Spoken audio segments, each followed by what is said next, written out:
Hi everyone, it's Lynn here, the Go Live Granny. It does what it says on the tin. I am a granny and I go live. And I've been going live since 2016 when my son saw how frustrated I was about the lack of promotion of the beautiful Isle of Wight, that he taught me how to live stream. And I have been live streaming ever since then.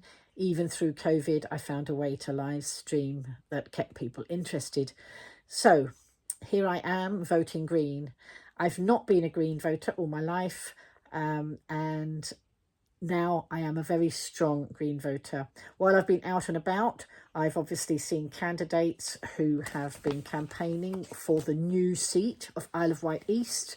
On the island, they've split the island in half, and instead of one MP, we're going to have two MPs, one in the east and one in the west.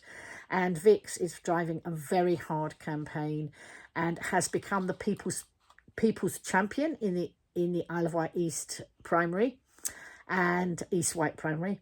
And that came about because of the unfair voting system in the UK, where even if you vote for the person you want, if other people are voting for other parties, it will split the vote and therefore the Tories will get back in.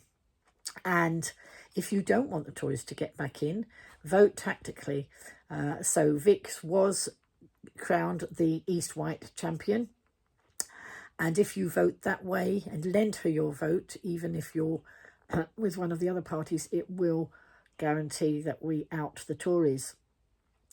So why Vix? Well, Vix has driven a very hard campaign, and I'm going to read from her leaflet. She's campaigning for better housing, ferries, public services and schools, all so important.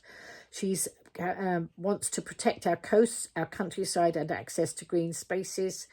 She's pushing for a fairer, greener island with more opportunities for all. She's not frightened of putting her head above the parapet. She's not frightened of answering the awkward questions that come up at the hustings. I've been to hustings for the first time in my 73 years. I've been to 3. I've just discovered another one tonight that I will go to. And so I can hear all the candidates and all they say, but, you know, Vix is just coming through so loud and clear as, you know, really fighting for our island. It's so important to her what islanders want, and that is, you know, so important to us here in the Isle of Wight East. So if you want an MP who really fights our corner on the Isle of Wight, in the Isle of Wight East, then vote Green. And maybe on the 5th of July we might be the Isle of Wight, but we might also be the Isle of Green.